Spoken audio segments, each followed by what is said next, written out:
Mayong hapon, Negros. Ini ang Digicast Negros X. Ang nagapanguna nga napulo ka mga balita sa Negros, ang amo ni gadulong sa inyo. Updin niyo kami via Facebook, YouTube, kag sa among website www.digicastnegros.com. Kag sarama kami malantaw sa Kika Channel 11 sa Kabangkalan City, Himom Island City, kag Banwasang Ilog. Kag yari na ang top 10 nga mga balita sa Negros, subong adlaw.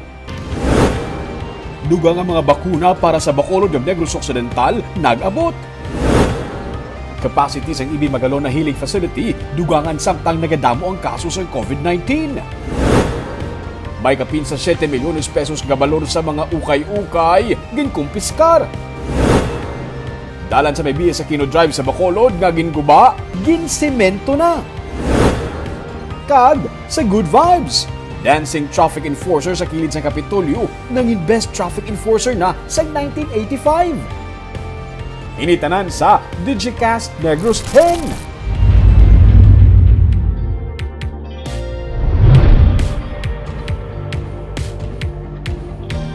Sa number 10, ang nangin kontrobersyal nga dalan sa BS Aquino Drive nga ginguba para makaayo ang ginsemento na.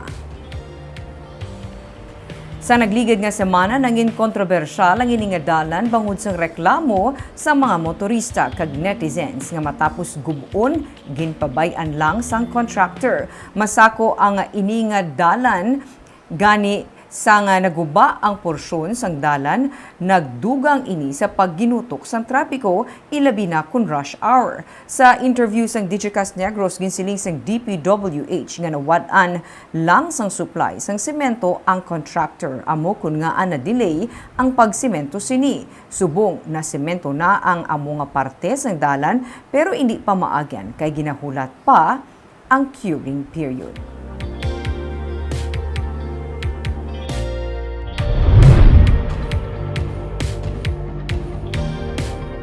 Sa number 9, sanggunian panglusod sa Bacolod, nakabato na sa sabat gikan kay Bacolod Congressman Greg Zataya iniangot sa status sang hagna nga nagatuyo nga magtunga sa Bacolod sa duha ka mga distrito. Gipahayag ni Bacolod Councilor Al Victor Espino nga nabato na sang SP ang sabat ni Zataya sa nangin resolusyon sa konseho nga nagahibalo kun ano na ang status sang hagna. May duha karon ka mga hagna nga ginfile sa Kamara de Representante angot sa pagtunga sa Bacolod. Ang isa ang inigisataya kag ang isa naman ang iniabang lingkod party list Representative Stephen Paduano.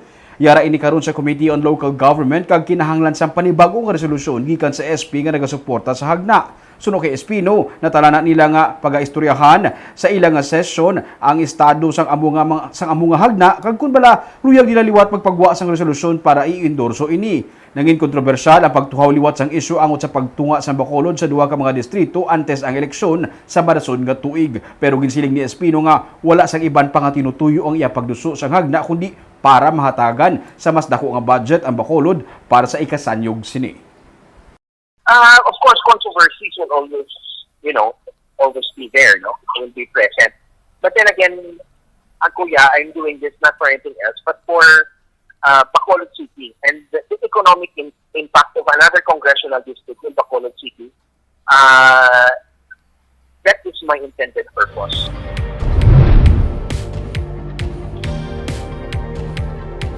Sa number 8, nagakaagnas nga bangkay sing isa ka lalaki na sapwan sa Don Salvador Benedicto. Nausisa karon sang PNP ang natabo sa 38 anyos nga lalaki nga nasapwan patay sa talamnan sang Pinya sa Purokmarang, Barangay Bago sa Banwasang Don Salvador Benedicto. Ang biktima ang ginkilala kay Chofisto Villaruel nga yara na sa state of decomposition sa nasapwan ng iya bangkay sang Domingo. Sa investigasyon sang PNP sa Mayo 3 pa ulihi nakita si Villaruel kag wala man ini makapauli tubtub na sapwan ng iya bangkay. Ginpaidalom na sa post-mortem examination ang iya bangkay agud mahibaluan ang iya sini ginkamatay.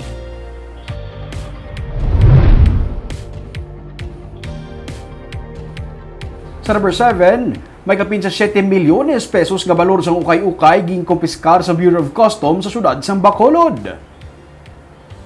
Ang composite team sa Bureau of Customs upod ang PNP kag mga lokal nga opisyales sa barangay ang nagpanguna sa pag-usisa sa isa ka storage facility sa barangay Villamonte kung sa diin nakumpiskar ang mga napak nga mga ukay-ukay o kung mga usado nga mga bayo, sapatos, bags kag iban pa. Ginabulubanta nga 7 milyones pesos ang balor sa ukay-ukay nga na-confiscate sa BOC sa among nga barangay.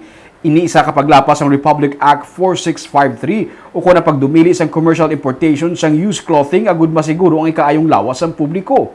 Parayon pagpangusisa sa BOC may angot diri kag posible nga pasakaan sang kaso ang tag-iya sang mga items.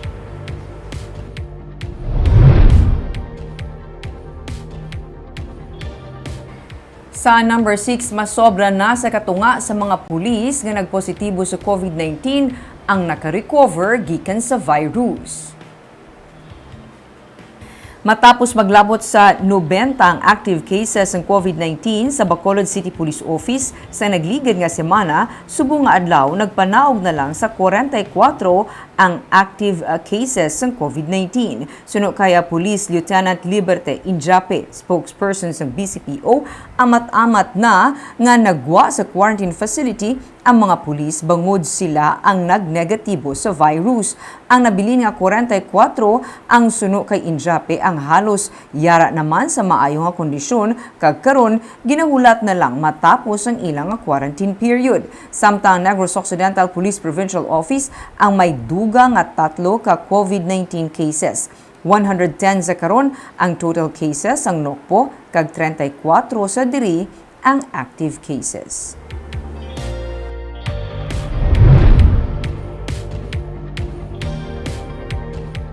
Sa number 5, nagdugang pagid sang 150 ka mga hulot sa EB Magalona Healing Center para mas madamo pagid ang ma-accommodate sa among nga healing facility.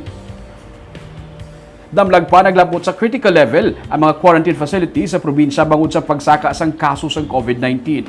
Sa datos sa Provincial Incident Management Team, nagasaka panaog ang active COVID-19 cases sa Negros Occidental. As of May 10, 2,367 ang active cases sa probinsya. Sunod kay Provincial Administrator ni Fernando Diaz, ang kaso kalabanan mga mild cases kag hindi moderate to severe.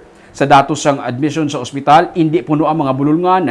40 ang na-admit nga COVID positive kag suspected COVID cases sa ospital sa Cadiz kag 19 sa Valladolid. Padayon naman ang paghaylo sa mga nagaabot sa probinsya nga voluntaryo nga magpaidalom sa swab test.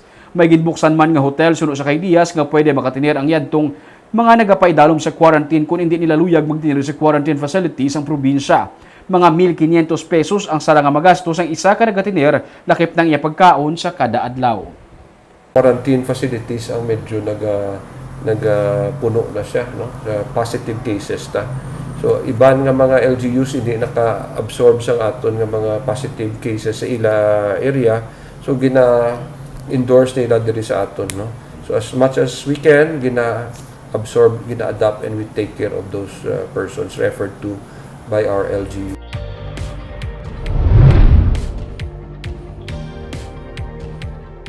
Sa number 4, dugang nga duha ka empleyado sa Kapitolyo Probinsyal ang nagpositibo sa COVID-19.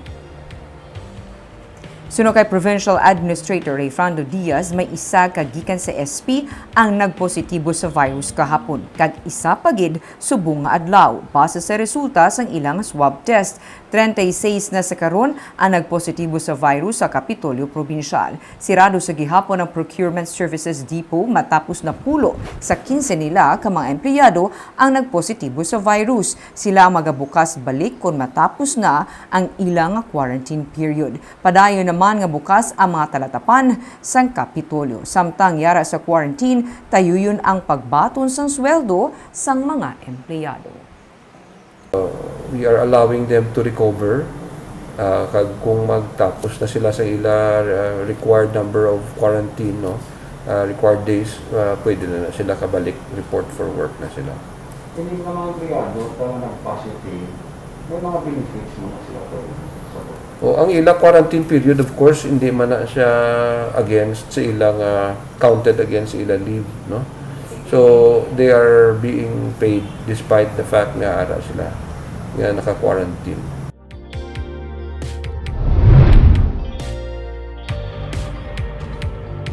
Sa number 3, 275 ang nadugang ang mga kaso sa COVID-19 sa Negros Occidental sang kahapon. Naglapaw na sa 13,000 mark ang mga total cases ng COVID-19 sa Negros Occidental matapos makarecord sa 275 kabago nga mga kaso ng COVID-19 ang probinsya kahapon. Nagsaka naman sa 2,367 ang total nga active cases sa probinsya. Siyam ka mga LGU sa Negros Occidental ay may triple-digit COVID-19 cases. Samtang sa Bacolod, 23 naman ka kaso ang nadugang sang kahapon. 946 ang total active cases sa syudad. Ang Negros Oriental ang may 6 naman kadugang nga COVID-19 deaths kahapon kag 99 ka bago nga COVID-19 cases. Nagsaka naman sa 442 ang active cases sa Negros Oriental. Sa number 2,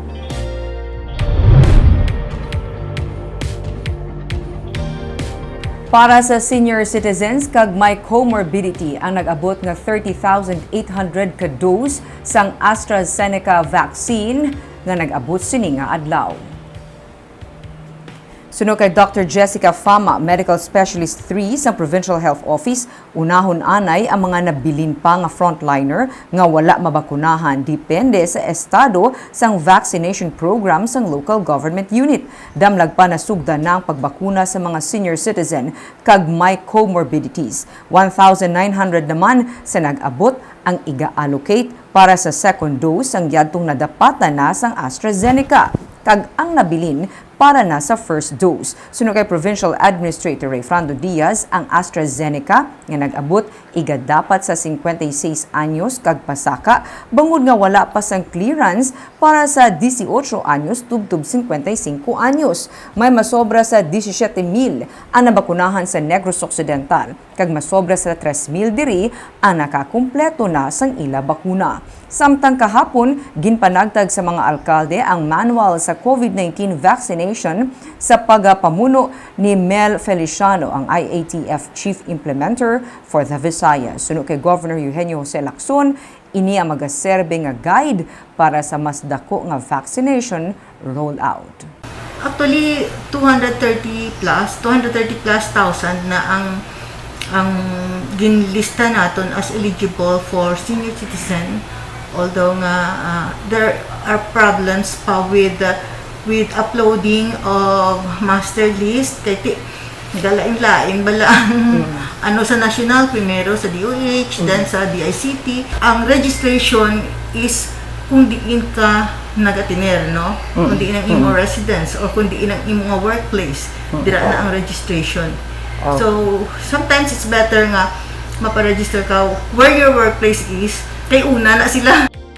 Kaag sa numero 1 sa mga balita, subong nga adlaw.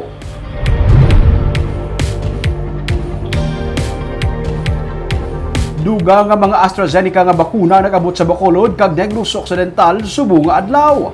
Sunod sa Emergency Operation Center sa Bacolod, handa man sila magbaton sang Pfizer kag Sputnik nga mga bakuna. Yaring report ni Marty Go. Nag-abot na kainasang aga sa Bacolod Silay Airport ang 5 ka karton sang AstraZeneca nga bakuna gikan sa Department of Health Regional Office. 3,080 ka vials ang para sa probinsya sang Negros Occidental kag 1,680 vials naman ang para sa syudad sang Bacolod. Nagapadayon karon ang mass vaccination sang Bacolod sa SM City Mall kag Ayala Mall's Capital Central. Sa karon masobra na sa 13,000 tanan ang nabakunahan sa Bacolod base sa record sang Bacolod Emergency Operations Center. Kahapon, 200 tanan ang nabakunahan sa SM City kag 150 naman sa Ayala Mall. May dugang pagid nga 3,000 ka mga Sinovac nga bakuna nga ginapaabot ang Bacolod EOC sini nga bulan. Suno kay Dr. Chris Orongon sa Bacolod EOC, ginalauman nga kun mag-abot na ang 650,000 ka doses ang AstraZeneca nga ginbakal sang syudad, mahimo nga makalambot na sang herd immunity ang Bacolod sini nga tuig. Kaya ang allocation tanga na nga gabaklon sang city together with the ginahatag sang national government nga allocation that will already comprise 100% sa aton eligible which is 18 years old and above. Samtang padayon ang pag-inabot sang bakuna sa syudad gikan sa DOH, magapadayon man ang mass vaccination kutob sa mga nakaparehistro. Gindugang pa ni Sorongon nga handa naman karon ang Bacolod magbaton sang bakuna nga Pfizer sang Amerika kag Sputnik sang Russia. Ang ini nga duha ka brand ang nabato na karon sang national government kag natalanang ay panagtag sa mga local government units. Paabot man gatas ang Pfizer kag Sputnik. So it totally depends on the availability of our freezer. So far, niara kita yung for Sputnik, and hopefully maabot ang aton nga freezer nga gin-request for Pfizer before this week or early next week. Nagapanawagan ang Bacolod EOC sa mga pumuluyo nga magparehistro na online o kung sa ila tagsa ka mga barangay para mahatagan sila sang prioridad kung mag-abot na ang dugang nga mga bakuna. Marty Go para sa Digicast Negros. Sa Good Vibes, agaw atensyon ng isa ka traffic enforcer sa kilid sang Kapitolyo. Nagabiti man ang init, wala siya nagauntat sa iya pang TikTok nga moves, samtang nagamaniobra sa dalagan sang trapiko. Yaring report ni Romeo Subaldo. Ang moves, ang pitik sang lawas, ang footwork, kaag ang habyog sang lawas. Makasiling kagid nga ang ini nga traffic enforcer sa may kilid sa Kapitolyo sa dalan pakadto sa Ayala Mall's Capital Central ang sagad magsaot.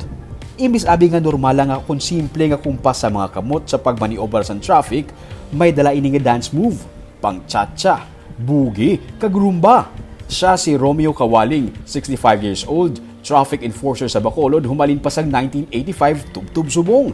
Nagkambyo-kambyo man ang mga administrasyon o kung nangin mayor sa Bacolod, nagapabilin siya sa gyapon bilang traffic enforcer. Oh, si Parinyo Mayor, si Koro Presidente. 1985 ni ha? Traffic enforcer ka 1985? Oh, First batch ka mo? First batch Nga kami. mga traffic enforcer sa Bacolod? 30 lang kami permero. Grabe. Oh. Amon children, hindi kayo mas bigot. 8 piso sa ngadla, mabato ka. Ulan init ang inalasapan mo. May contract mga driver. Oo. Okay nga, kung nagtsagaan ko na yun. Nakahibalo-bala kamo nga sa 1985, ginikilala man siya nga best traffic enforcer sa Bacolod. 30 pa lang sila kabilog sadto para makaporma sang traffic enforcers, bombero, pulis kag BJMP personnel. Nagpili sang 5 ka mga tanod sa kada barangay kag ginpa-training. Didto nagsugod ang iya career bilang traffic enforcer.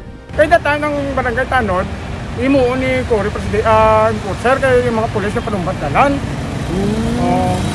Kaya mado pa rin yung mayor. Kaya try time. Makuha ka sa barangay 55, riningon ta. Nadala ka da? Dala ka. Barangay ano ka? 35. Barangay 35 na ka to sa barangay 35, gin-training as Minima kami kabilog. Oo. Nagsugot, 2 lang kami. Nabilin ang 3 nag-training fire, pulis, kabidinte. Hilig niya kuno ang mag-ballroom. May mga hinablos man siya gani nga mga dance instructors.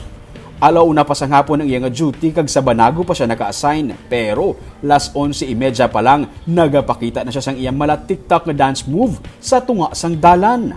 Suno sa iya kaupdanan sa trabaho, amo gida si Kawaling, wala nagakawad-an sang energy.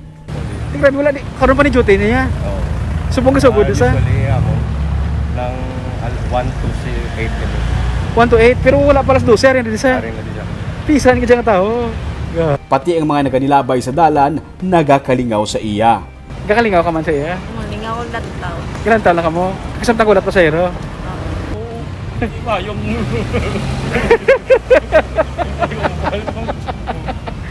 Sige. Sana din ka yung performance day ka pati yung mga nagalabay bato